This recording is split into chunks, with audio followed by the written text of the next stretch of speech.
from a young age, I just always knew I wanted to be a business owner, bro. Right. Before I even knew what that meant, it just felt like, hey, I should be doing something independent. I should be creating something of my own, being my own boss, being in control. Right. Welcome back to the Black Millionaires podcast. We're your hosts. I'm Cliff Roach II. This is CEO James Hill. Yes, and we have a very, very special treat today for you guys. We're with Alexander Grooming, best known on Instagram as Blackmensbeard. So we're going to talk men grooming, we're going to talk entrepreneurship, and we're going to talk networking and partnerships, because when I think of business, these two are, their partnership is outstanding. When I first met Brandon, we talked, and then I met you, Joseph, and I just was like, I didn't even know he had a business partner, and that's good, right? Because he's on the back end taking care of things. You do the marketing, the education. So I really like the 1-2 punch that you guys have going on. But before we get into business and entrepreneurship, I want to learn more about both of you. And Brandon, I'll start with you. Could you tell us about your journey through entrepreneurship and how you got to where you guys are in terms of just being a business owner? Yeah. So pretty much I've had several different types of businesses, from a party bus to a music production company to a fitness and health program for alcohol and drug addiction centers. I've done quite a few businesses, and I've had quite a few learnings from that, up until the point from that point on, when I began to learn about my own beard and self-care and the importance of it. I began to realize that there were other guys who are actually looking for the same thing that I was looking for, and how to take care of your beard. And so from that point on, educating myself, I began to share that with everyone else on YouTube. Our YouTube channel called Blackmensbeard, and from there we grew a community, and then end up creating a marketplace with other Black-owned businesses, and we was able to grow a community and also offer them products. And from that point on, it scaled and grew pretty exponentially, and to a point to where I couldn't really manage everything. I couldn't be everything. I couldn't wear every single hat effectively. And so from that point on, Joe and I, my business partner, we've been friends for over 7 years. So that's when Joe came in, and he was able to see the potential and where we can take it, and actually create a household brand, right. that the entire world would be able to see and experience. And so when he came in, we ended up creating Evan Alexander Grooming, and we just grew the business and our platform, our community, tenfold. Mm-hmm. And Joe, how did you decide that you wanted to be a business owner, entrepreneur? It was tough. I actually made that decision to jump out and leave corporate. Back in college, I started some businesses as well. So I had a couple businesses. I started a property preservation company, and this was at like the height of the foreclosure movement throughout the country. So what we did is we did everything to bring the properties back to market standards, be that electrical work, plumbing, placement of windows, rekeying the properties, landscaping, all of that stuff. And that's, in the beginning, that's when the banks were putting real money into the assets. But after that, it got to a point where I think they kind of ran out of money, of what they wanted to actually put into it. So then it just turned to like doing really changing the key logs, stop the bleeding. Like if it was like plumbing leaking or something like that, we'd make sure that we stopped it. And then I was in corporate America. I was in commercial real estate. So I was doing real estate development, building apartments throughout the South. But I think a lot of it was like, can be tied to purpose and happiness. And realizing that just at a space where I couldn't do everything and everything effectively, trying to manage the business and that, but then also seeing the space where the business had grown so much, it was like, oh wow, we can take this to another level. Like I can make that sacrifice and jump out and leave corporate America and like really see if we can grow the business to its full potential. So working in corporate America right out of school is the script for a lot of us, right? Go to school, get a degree, get a job. That's that same MO for a lot of people. How were you able to make that transition, right? Like, was it a smooth transition? Was it difficult when you said, hey, I'm going to leave the commercial real estate and I'm going to go out on my own? I'm not taking a salary. I'm not punching the clock. What was that transition like for you? I think a lot of people don't talk about, you're almost grieving who you were or who you thought you were gonna be. Because like this whole part of your life, you were like, yo, I was like, I'm gonna be I'm gonna do real estate, I'm gonna build apartments, I'm gonna do this for my life, and this is what I'm gonna do. And then realizing that I'm no longer an expert in something. And I think that's like a hit to the ego, because that's what it was. Like, I was an expert in this. Like, I was the only person under 30 in the state of Georgia with a portfolio of my size. So I was building over $125 million worth of apartments. So that's like black or white, right? So we gotta put that out there. So when you leave something like that, it's like everybody's wondering. Like, my investors and projects, like the bankers, especially the black bankers, everybody knows each other in the industry. So they're just like, oh, what are you doing? And so it's that in the back of your head, like, am I doing the right thing? But then also planning accordingly. I've been saving my money, planning to make my exit anyway. Wow. So I got to the space where I saved up about enough money so I can live off a year without depending on the company to actually support my lifestyle. Gotcha. And my lifestyle did change. I'm not gonna lie to you. Yeah, you got it. Yeah, you can't. You go from being a VP, like, you have a certain level of like extra funds, if you will, and of how you live, like as it relates to going out to eat every night, as it relates to just being able to go on vacation when you want, just stuff like that. So, but you make that sacrifice, and it was the best thing that I could have done, and I have no regrets of that now. Now, how did you say you guys were friends for about 7 years?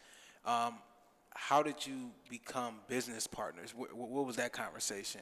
Because it sounds like you guys both were in different businesses. You had a lot going on. You had a lot going on. And how did you guys become business partners and say, I'm going to be the 1-2 punch to grow Evan Alexander Grooming? Well, just to kind of, at the time, so here's the story. At the time, I'm living in LA, and I was going to plan to move back to Atlanta. And so I called Joe. I said, hey, Joe, I need a place to crash for a month or two. And so Joe was like, he had his life. You know what I mean? You got your life, you got everything that you need. You can come and go, and you can, when you have your own space, you become accustomed to that space. So he was just kind of like, man, I don't know, like right now I'm in a really good space, which I understood, like I respect it, right? And so, and I was persistent, so I circled back around and hit him up again and asked him, hey man, I just need 2 months, right? And so he was like, all right, he's like, all right, let's go. So, and then that pretty much turned into, me working on what Blackmensbeard was, and really trying to scale that platform and things of that nature. And he was there. He was seeing things that were transpiring, and so he would go and look at the business. Like, he would look at the financials and like where the health of the business were, and so he began to give me tips and things I can do that would help improve the business until it got to the point like, bro, like, we should just become business partners. So he was already a business partner. Yeah, so he was already like a business partner. And so he saw it. He was like, hey man, like, I see what we have here, and like where we can take this if we just team up together. The things that I knew that Joe had a skill set that I didn't have, right? The things that, again, like I was saying earlier, I was wearing so many different types of hats. And so many crucial parts of the business were being dropped just due to the fact I just didn't have the capacity to take care of each part of the business. So like you said, like I was in front of the business, promoting the business and things of that nature. And Joe was able to see, like, all right, you know what? This is what we need. We need some infrastructure. We need operations. We need, the balance, the books. We need to figure, growing the business, things of that nature. And he was able to come to the table and really bring that to the forefront. So that way, both of us can be able to clearly focus on the things that we need to focus on in the first phase of our business. And so, and that pretty much started our partnership. At that moment, he was kind of like, "Yeah, man, I'm ready to go." Initially, he was reluctant. He was reluctant because, again, he had his career, like successful career at that. Like, you know what I mean? Like, you don't see a lot of young black men under the age of 30 doing it the way he was doing it, and at the level he was doing it. So that was a major jump, a major sacrifice. So I knew that making that transition or that decision just wasn't easy for him to make. You got to take a lot into consideration, but you know, he was just like, yeah, let's go, let's do it. And then we ended up coming up with the name Evan Alexander, Evan being his last name, Alexander being my son's middle name. And we just said, hey, let's go ahead and just take this to the next level. Yeah, I was gonna ask that, like, how y'all come up with the name? Because when I met you, you like, okay, Brandon. Then I was thinking his name had to be Evan. Right? I'm like, okay, so his name is Evan, and, you know. And then you explained it. I heard you explain it before, and so I was gonna ask that on camera so most people can hear. But Joe, I wanted to ask you, being behind the brand and making and scaling the brand, because I think a lot of entrepreneurs, they see guys like me who can get in front of the camera, guys like Brandon who can get in front of the camera and sell a product and market and connect with the community. But then where I was, you know, in my business, I was lacking. I didn't have anything on the back end. I wasn't capturing people emails. I was just motivating people, sending them off. And he always get on me like, you know, close the sale, you know, follow up with them and do all that. And that's just kind of not in my nature. I just, you know, I'm the marketing guy in front of the camera. What was it about you that wanted to be behind the camera or behind the brand to grow it and scale it? Because that's an ego check for a lot of people, because when we see success, we only see the person on TV or the person giving the speech, but they don't see all the people behind them pushing the brand. So what was it about your personality that helped you even stay in the background and stay in the background now and grow the successful business? I think part of it, like you said, is checking your ego and being able to say, like, I'm good. I don't need that aspect of it. And that's not in my personality. I don't want to be in front, to be honest with you. So, like, Beavs had to force me to get on camera and do something. Like, I remember when we first started our podcast, I'm like, I did not want to get on camera, because I'm looking at myself. That's challenging myself, really, because I'm not the one that does that. But knowing my strengths, so, like, even, like, as a development standpoint, 50% of my job was finance. So then you see that, and that's finance and accounting go hand in hand. So you're like, all right, so let's see where we are financially. So then it's about structure, about being analytical and, like, knowing where your strengths are and being willing to let B have that house. Like, that's you. You got the marketing. I'll put my input in sometimes. I'm like, oh, have you thought about this, this, and this? But at the end of the day, that's his side of the business. And I try not to overstep. And it's hard, too, because my personality is, like, I want everything to be, like I'm way more organized. Yeah, I'm not an organized guy. So it's just like, well, let's think about this. And it's challenging, right? But I think that it's just staying in your lane almost and knowing where your strengths are and knowing that that's me. I love the analytical stuff. I'm like, let's put some procedures in place. Let's do this. Put some processes in place. How do we set up some rules? Like, let's do this. And not only that, but even from our first hire, right? Joe was like, okay, we need to. You know, I come from a place where you're an intern, you're not getting paid. Like you're putting in nothing but sweat equity, you know? And so that was my mentality. And due to the fact that, me personally, I had to put in sweat equity. So I was just on that, you know, on that wave. And Joe was like, no, like, we need to, like, pay people. We need to put an incentive in place. Like, and so he was instrumental in helping me understand that and us being able to do that. Like, and more likely, more likely is just I couldn't see how we were going to do that. But again, that's his strength. He already saw how we can do that. So it's funny how you guys talk about, like, the separation and skill set, because that's an exact reflection of us. Like, you two are the same and we're the same. Like, it's the exact same setup. Like you said, sometimes he's unorganized with stuff, and I'm like, bro, make a checklist, put this over here. Like, it's just exact same breakdown between the way that we function and are able to build this out. But I want to ask a question that kind of flips the script a little bit. So I'm only 25 years old. I haven't been around for 30 and 40 years, but I can just imagine that 30 and 40 years ago, black people didn't have all these natural products to use, right? People didn't know the proper way to take care of their hair, their skin. They're just buying the products that are on the Walmart shelves, right? And it seems like there's a push in this generation for more natural products that are organic with, you know, natural materials and things, or minerals. So how do you guys position yourselves to stand out against competition, right? Because I see other people who are offering similar products or something in the same realm. What do you guys do that's different? Like, hey, they got this going, but we have this, right? This is why you should get this product versus that one. Because we know people, they stick to a brand and they like to be loyal when they're using a certain hair care product or a lotion. They like to continue in that lane. So what are you doing to say, hey, I want these guys to be my go-to, and I'm sticking with this, and I'm not switching up this product ever? Man, the great thing about when we started it was education was at the heart of everything that it still is at the heart of everything that we do, and we really believe in. You can give. It's like, for example, you can give a baby or a child a hammer, and you walk out this room.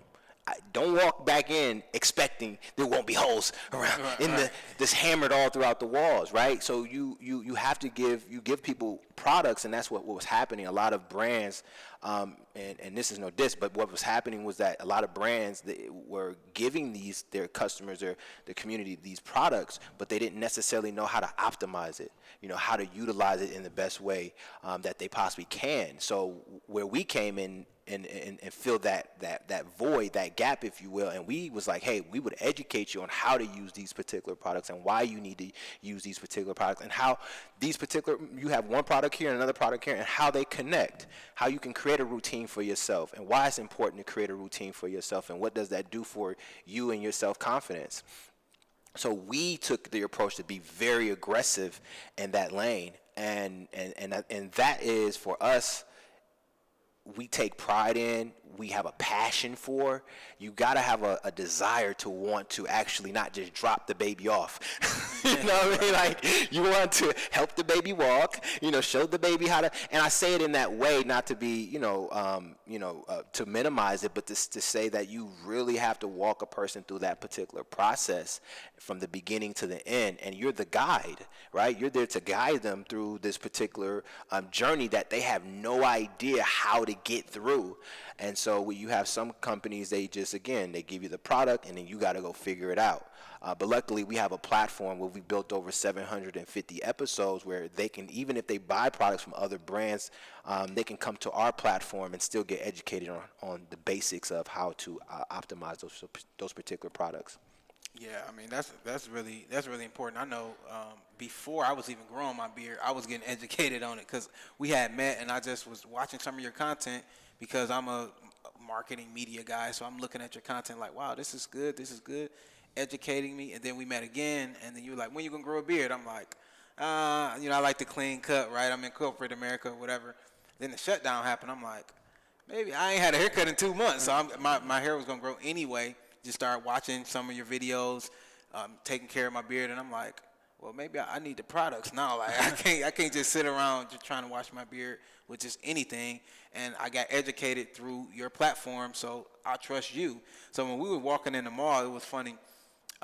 When I was telling him about you guys, we were walking in the mall. A guy was like, your beard's nice. I got some beard oil. I'm like, no, I got somebody. I already got somebody. And he like, man, why you acting like that? I'm like, bruh, trust me. When it come to the beard, I ain't messing with nobody else, bro. So, Joe, I want to go to you. Well, can I follow up on that? Oh, yeah, go ahead. So you also asked how we're different from our competitors, and I think part of that, too, is us being a small business, we invest heavily into marketing, more than a lot of people do. So we actually have the videographer on staff. So that's a staff position. We have the senior producer on staff. So now we have somebody that's going to make sure this is getting edited with certain parameters, and that we're planning everything out, and that everything should be done in a certain way. We also have a creative director on staff as well.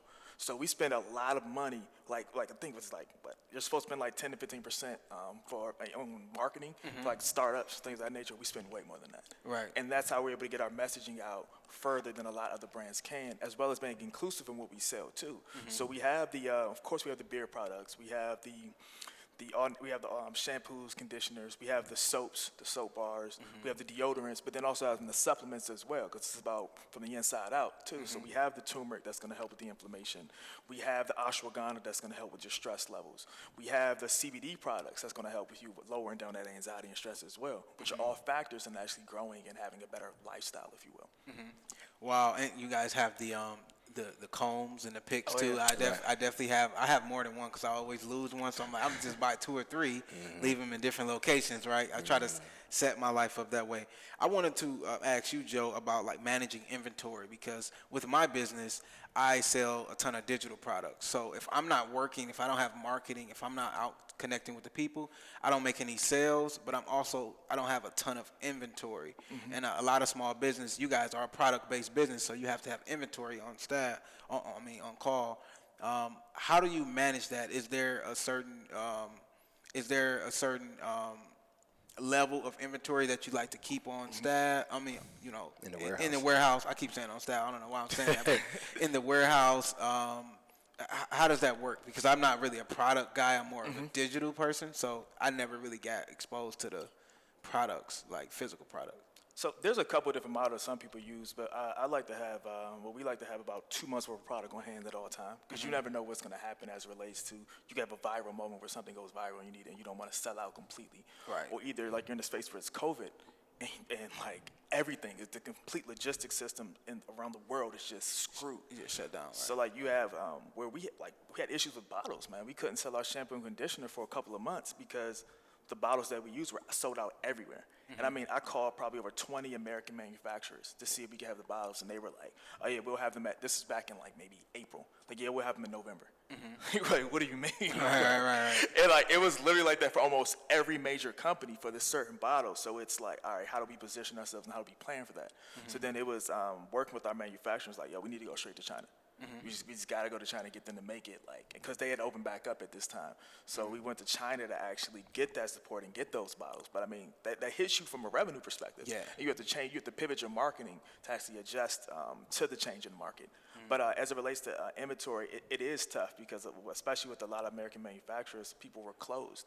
So for the products that we don't make in-house, we have some of our partners who are who do like what's called contract manufacturing. So they'll take our recipes and they'll go make some of our products for us because they may be more efficient from a cost standpoint, even time standpoint, right? So it is tough because sometimes you'll have these issues during this period because they're not working at full capacity.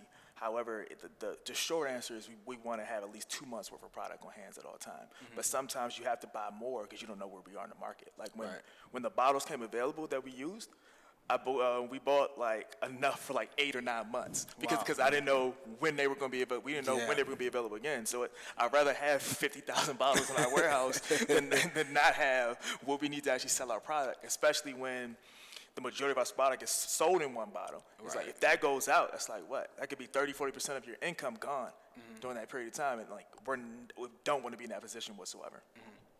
I think that's a smart idea that you said, to have more than enough on hand. I think that's probably an issue a lot of people run into.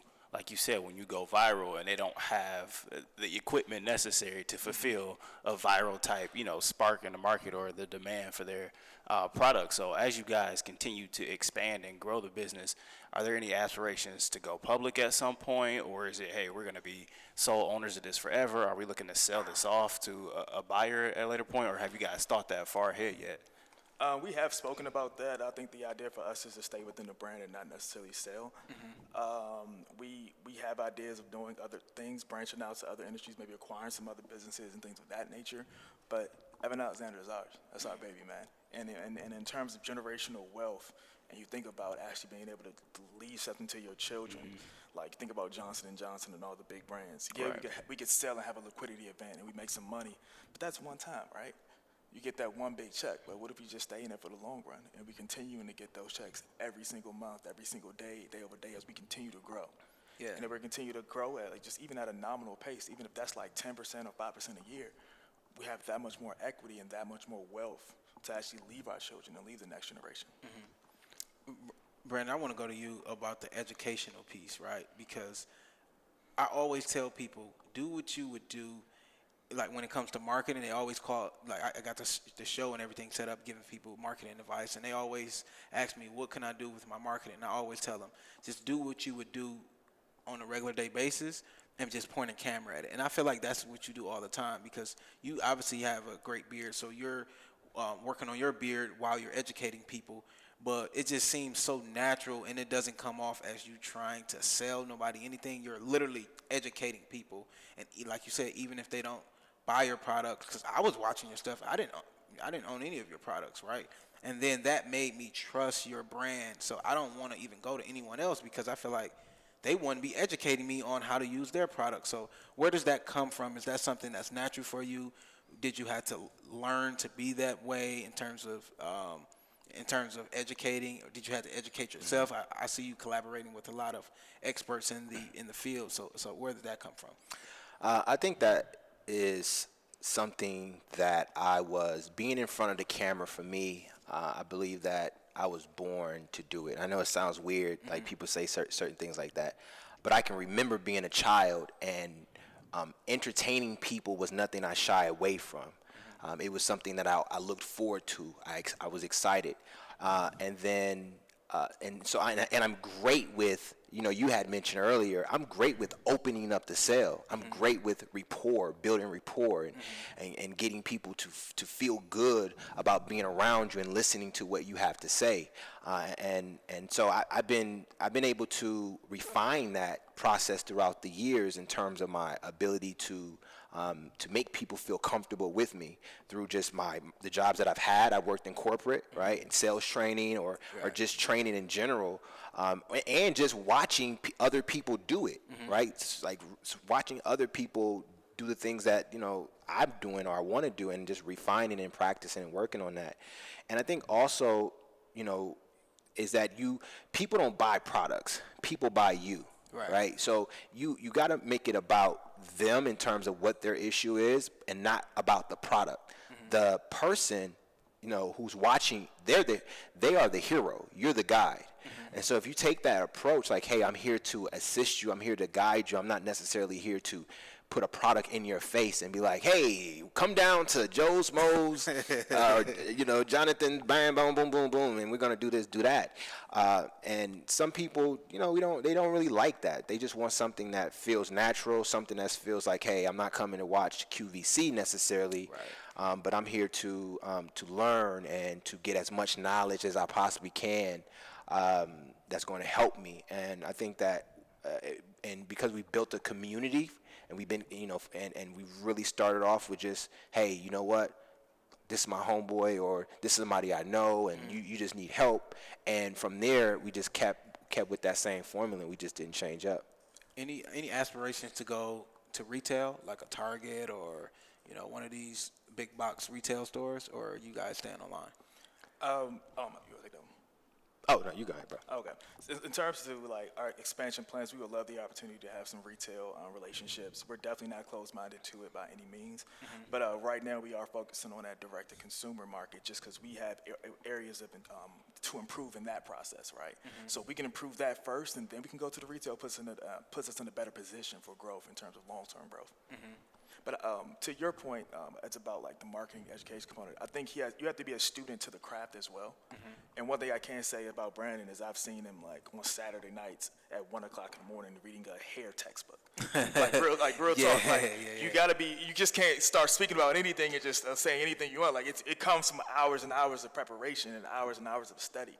You see this man. Literally, I'm like, what do we spend on books every year? I'm like, it's almost every other day there's another book coming in the mail, and it's just wow. But I mean, it's staying current and actually investing in yourself and investing in becoming a better you, as well as knowing you don't have all the answers and knowing that there's always opportunity for growth. So staying in that mindset too. Yeah, and it is very vital. It's important to know what you're talking about.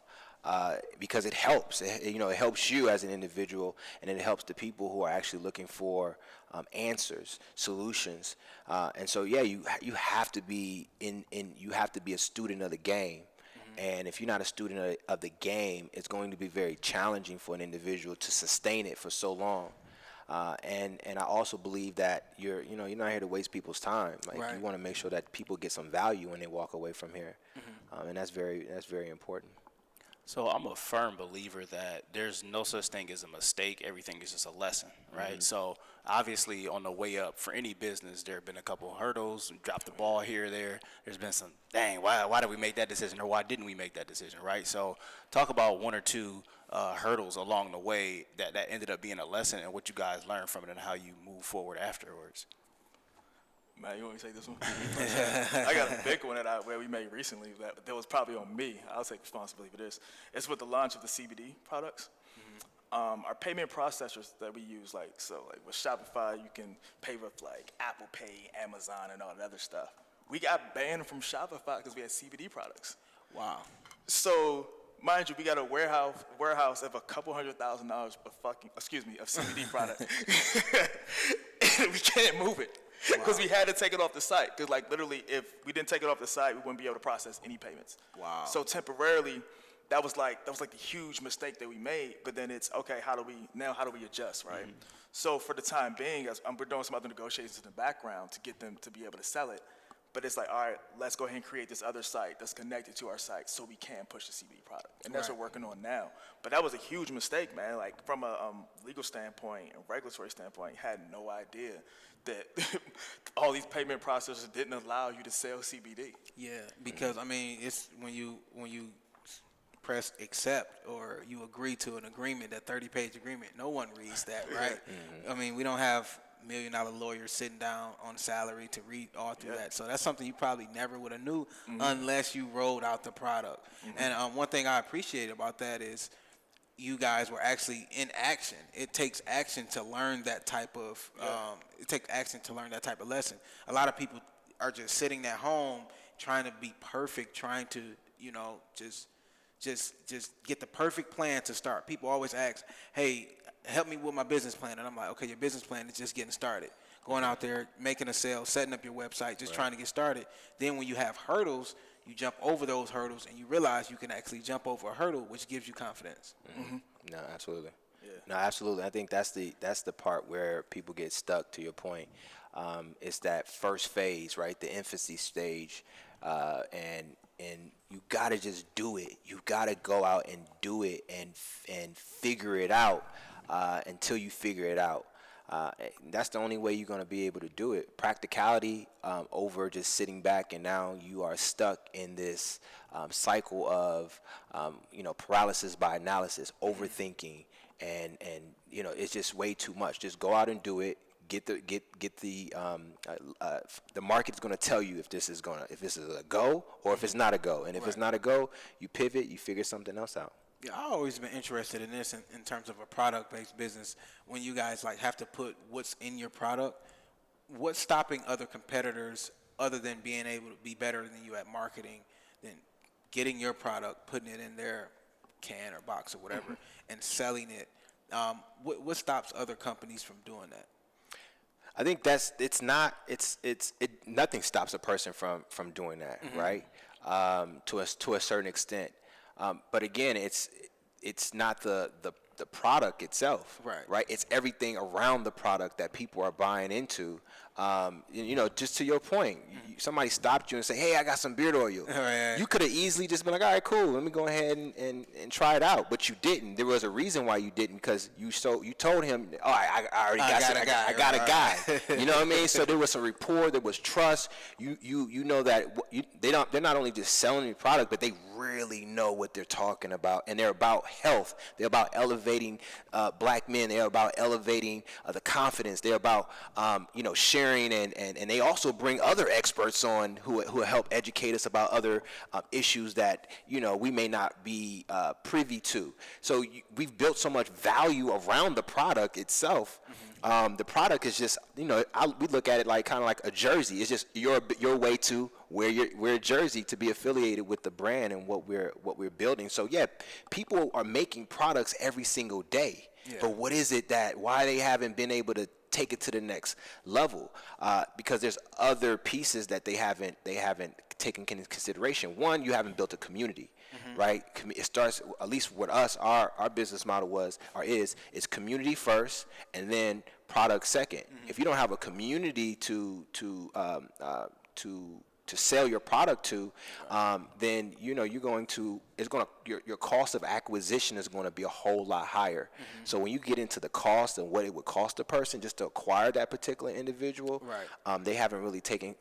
If you haven't taken in consideration how much does it cost to acquire a customer, then that can kind of put you in a really tight situation. And your community actually tells you what products you need as well. So they'll constantly say, hey, have you guys thought of this? They'll send random emails. They'll send all that stuff too. It's like, oh, I didn't like this. I didn't like that. And it's like, okay, well, how can we adjust that? And we listen to that stuff. Like literally, because it's not like it's 5 levels of management between us and the customer. It's definitely not. So like if something's coming over and over, it's literally somebody on the customer service team saying, hey, we're getting this issue over and over again. It's like, okay, how can we adjust that?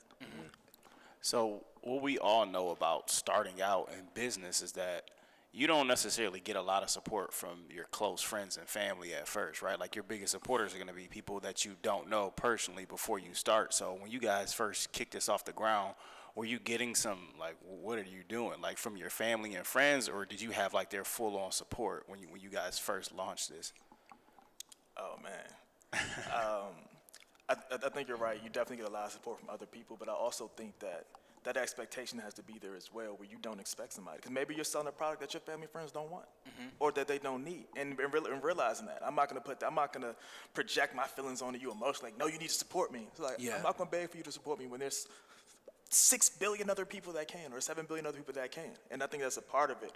And it is interesting though. You do see that. You'll see them support a celebrity in a second, right? But you're not gonna support your boy. But I mean, it can be frustrating. But even to your first point about about what people saying, somebody, like, I remember one of my friends actually said, "So you about to leave your job to go sell some beer products? You about to do that?" And it's just like, I'll never forget that, because I was like, damn, you don't believe in the vision, but that's okay, because you don't have to believe in the vision. Because a few $1 million later, we're here now. I didn't make my first $1 million from real estate. I made it from this. So, I mean, you don't put that expectation on the other people. I don't expect you to believe in my vision. I don't expect you to believe in our dreams. But it's cool, because at the end of the day, we're going to keep pushing no matter what. Because, like, yeah, have you on our side would be nice, but I don't need you. We can still be homies, still be friends. At the end of the day, I'm not going to be that person online, oh, I'm not messing with nobody that don't support me. Like, nah, you good. It's okay. Yeah, I think that's really important, because when I took my expectations off of my like, just going to see my family, first start a business, you're selling whatever, T-shirts, right? And you see your friends and your family wearing other people's shirts, and it's like, well, why you ain't bought my stuff? But one thing I really learned in the process of starting multiple businesses that failed and trying new different things is, it takes people a while to take you serious. And if you're just jumping in and out of different businesses, and one day you're selling insurance, one day you're flipping houses, one day you're doing grooming, the next day, you're trying to do some social media marketing, it's like, you have to stick with something and be consistent long enough for your family and your friends to start respecting you. And then they're going to start, even if they don't buy your products, they're going to be glad to know you and say, hey, you need some grooming products? Oh, my cousin runs this company, or my friend runs this company, and now they're promoting your brand without you even paying them or anything. It's funny, because I think the women in my life support my business more than anybody else. I mean, I have women that have, like, she's like, yeah, I just bought $100 for products for you. I don't even have a man yet, but when he gets here, he'll have a kid. I'm like, yo, His beard gonna be put together. I appreciate that. And that's happened time and time again, where it's the women in my life, they're like, yo, well, what can I use though? Like I've had women say, okay, you know what, the beard balm, like, I don't have a beard, but she's like, yo, I can use that as a body butter. And I can use that and put that on my skin to, like, moisturize my skin and stuff like that. And I've actually seen that, and it's like, wow, like, that's beautiful. I appreciate you. Or even if they don't support or buy anything, constantly reposting stuff all the time. And it's just like, I appreciate that. Because, like, we're not selling nothing marketed to you, but you always find a way to support. Yeah, and people also too, because, like, my parents, my mom and my grandmother, they were not the biggest supporters, which because they come from a different space, they come from a different culture, right? We're this culture of entrepreneurship, and you're not needing to go to an actual job. You have other options outside of that. Right. So they come from a place where you got to graduate from high school, you got to graduate from college, you got to get a job. You want to have some stability, right? So you can be successful, and that's the world that they came from. So to your point, when they see you, that's the lens that they see you through, that particular lens. So you come in saying, hey, I have a business, I'm about to do X, Y, and Z. No, we're not. We want to go with we want to go with a way that we know that is 1,000% sure that you're going to have some success, and that's college, graduate, get a job, you get the 401k, you get all the benefits, all the everything that comes with that particular package. That's for them, that's security, that's safe. They know that path, they've walked that path to a degree. So now you're walking a path that they don't know anything about. They can't relate. They can't even relate to it. On top of that, and so it's initially you feel a certain way, but then as you have to, you learn and you grow and you begin to figure out that, hey, listen, it's my vision, it's not their vision. So of course they won't be able to see some things that I see, and we're just in a different culture at the same time. So Brandon, give the listeners a few tips. Like what are you, in your research, all your studies you've been doing, you working with a lot of people who just starting out. with their beard. What's some things that people do wrong that you just learn from experience, or you just learn through your studies? I think that one of the major things for us that we were able to get in the game and really introduce this into the market. When we talk about beards, no other company did it. Is what they kept complaining about their beard being dry. Man, my beard is dry, it's crunchy, it's brittle, and it's getting little. And so, and everybody kept throwing butters and balms and oils on their beard like it was just no tomorrow. You remember the bucket challenge, the water bucket? It was having the oil bucket challenge. They were throwing oil on their beard, and it was just becoming more drier. And so what we identified was that you need to hydrate your beard first, and then add the butters, oils, and balms. And so that would be the number one thing that I would say to men out there is hydrate your beard. We developed the product of My Hydration, and that had helped to help the fellas. Their beard is soft, it's hydrated, it smell good, it feel good, and it look good. Okay. So something very catchy about the title. I don't even have a full beard. I wish I did have a whole bunch of facial hair to put it in. But the black man's beard is what sticks out to me, right? The black man part catches my attention. So obviously we can't shy away from the fact that we are black men. We're business owners. We're in a country that's not necessarily designed for us. Does that affect you guys on a daily basis? How do you cope with that? Like, what are the things that goes through your head on a daily basis? Like, at the end of the day, I know that people don't look at me and see a good-spirited entrepreneur who's promoting health in my community. They just see my skin color, right? So how do you guys deal with those type of negative connotations that we walk around with every single day? You want to go first? You go. I think part of that is you got to get to a space where you accept who you are and realize that this is me. This is my skin. And I think that it's always a constant journey, because at the end of the day, it's about your ego. It's about like your self-love almost. It's about all of that stuff, knowing that you're enough, right? And it is tough because you see the visuals, you see the stuff in media that shows you how black men are. But part of it is changing that narrative. At the end of the day, I can't force anybody to see who the greatness of who we are, right? But all I can do is help out my community as much as I can, help out my friends, help out people in my life as much as I can, so that someday somebody can say, oh, I had an interaction with that person and it was beautiful. And that man is an entrepreneur. I actually got to speak to him and he knows his stuff. And understanding that, but I mean, we're so small in the grand scheme of it, right? We're one person out of millions in the country. Like, how can I create effective change for all these people? And in my opinion, I can't do that. We may be able to touch thousands or millions from our platforms and say things, but then it's like educating them and actually allowing them to see who we are and let our greatness pour out from there. Yeah, it's self-love, man. It's something that a lot of us, as far as for myself in particular, growing up, it wasn't taught specifically to what that was and what that looked like. And to Joe's point, we can be an example of what that is, right? We can show you what does self-love mean, and we do it through self-care, because self-care and self-love are synonymous. And as you continue to build that up, that individual, the character of that individual, your confidence grows, your sense of self grows, your understanding of self grows and evolves. And you can only control what you can control, and the thing that you can control is who you become through this entire process, and not allow yourself to become anything different or think of yourself less as in that particular process. And that's very difficult. Because sometimes people can't see the forest beyond the trees, or the trees beyond the forest, or whatever the case may be. When you're inundated with so much stimuli constantly, that you begin to be, they have what they call the reticular activation system in your brain, and it filters out all types of media, and over time, if you're not training that filter, then you'll begin to accept things that are not necessarily true of who you are. So you have to build your world. If not, somebody's going to build it for you, and you may not like it. Let me ask you this.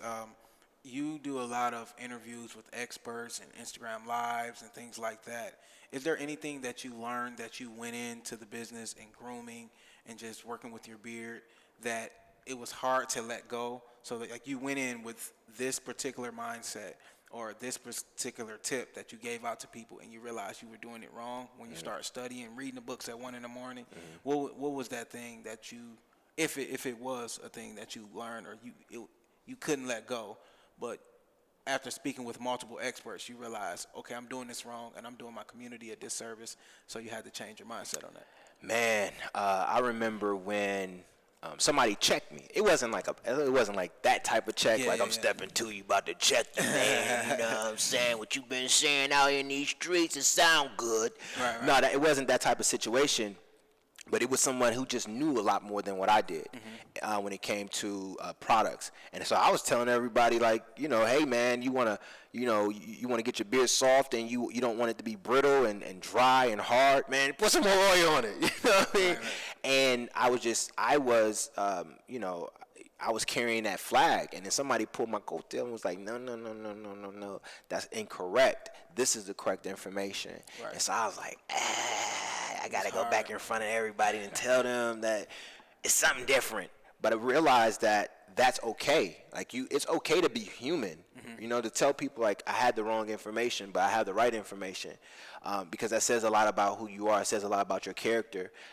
And that was the best thing that happened to me, because what I realized was that I don't know enough. And it just drove me to want to know as much as I can and try to figure out what I did not know, so I didn't put myself in that particular position again. And so that was something that was, that was a lesson for me. I think what you guys mentioned about self-love is so critical. I always remember in the movie Barbershop when Cedric the Entertainer was playing an old man and he was talking about, a measly haircut can change a man's whole confidence, right? I don't think black men really understand how proper grooming can literally make you feel so much better, right? It's like if you don't have the best confidence because you're not the best athlete at the school or you're not the smartest kid in the class, like simply just taking care of yourself and having good hygiene can literally change your entire attitude. So I just think that was a very good point that you guys hit on.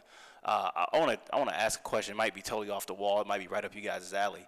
Do you all have any in tune with a spiritual side? Do you all meditate, yoga, anything of that nature? Or because I know for a lot of successful entrepreneurs, they have morning routines. They get up, they stretch, they meditate, they take an hour or two to themselves.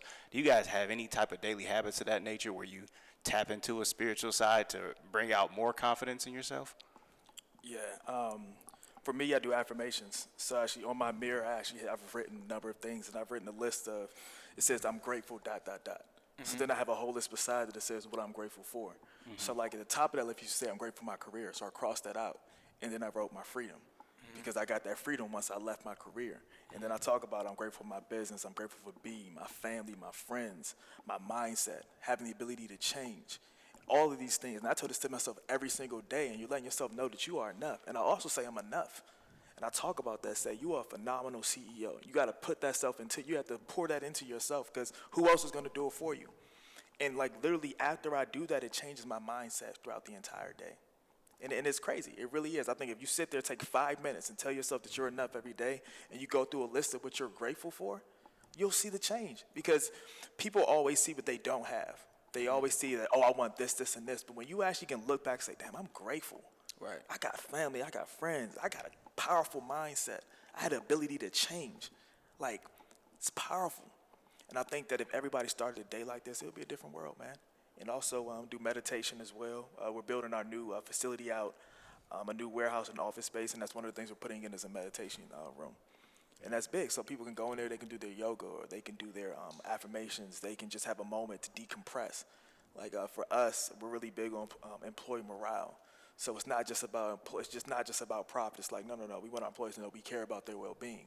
So go in there, take a minute, take 30 minutes, take 20 minutes. Go outside, take a sun break, go get some sun. Don't worry about clocking out on any of that.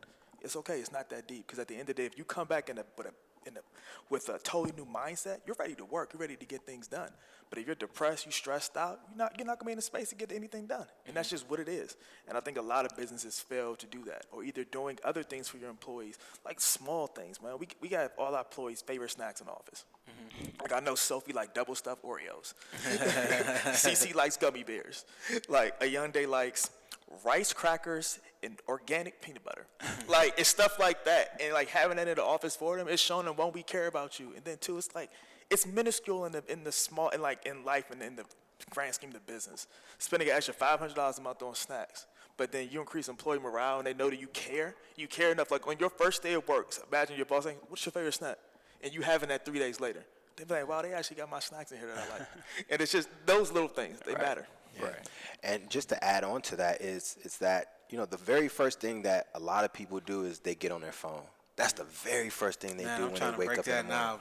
When you do that, that's a violation to you, because you don't give yourself the attention first. You give the whole entire world the attention versus giving yourself the love, the attention, the respect for just, man, I like Joe said, like affirmations and just show saying what you're grateful for, right? And just being in silence, just like walking to the bathroom, just thinking, getting in the shower. You don't have anything else turned on. It's just you, right? And you just have a moment of just you, and just enjoying being in your own presence without any distractions.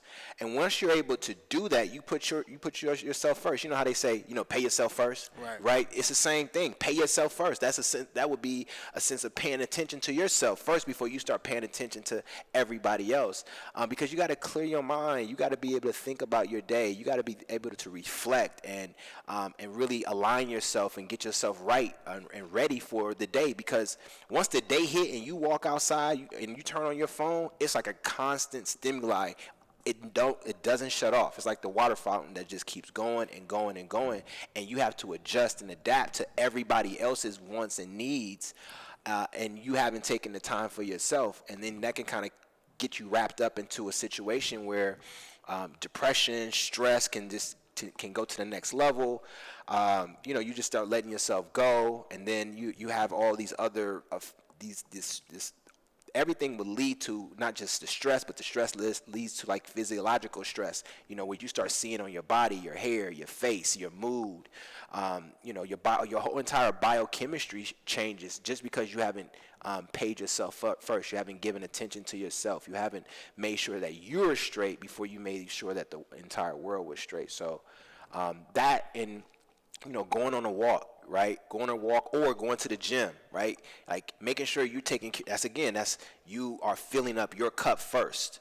And these are things that you must do. Fill your cup up first, because everybody's going to want to drink from your cup when you get out there into the world. And anytime we are online, anytime we are, working on, helping somebody else, that's taking from our cup. And that's not necessarily bad. That's nothing wrong with that. Right. But if your cup is empty and you're trying to do that, you're in a world of trouble. It's just, you're just in this spiral that you feel like you can't get out, and you have no sense of control. So I really appreciate you guys for sharing your time with us and coming on here to educate us on business, entrepreneurship, grooming, etc. Could you give us a call to action? Let us know where they can find out all your products, if you guys have any new products coming out. What they can expect for the people who are listening to this. What can they expect? Where can they buy the products? What's their first step to getting rid of that dry beard, right? Mm-hmm. So give them a call to action. Yeah, check us out, evanalexandergrooming.com. We have a plethora of tools there for you. And then you can also reach us on our platform, Evan Alexander Grooming, on our Instagram, our Facebook. You can Facebook message us.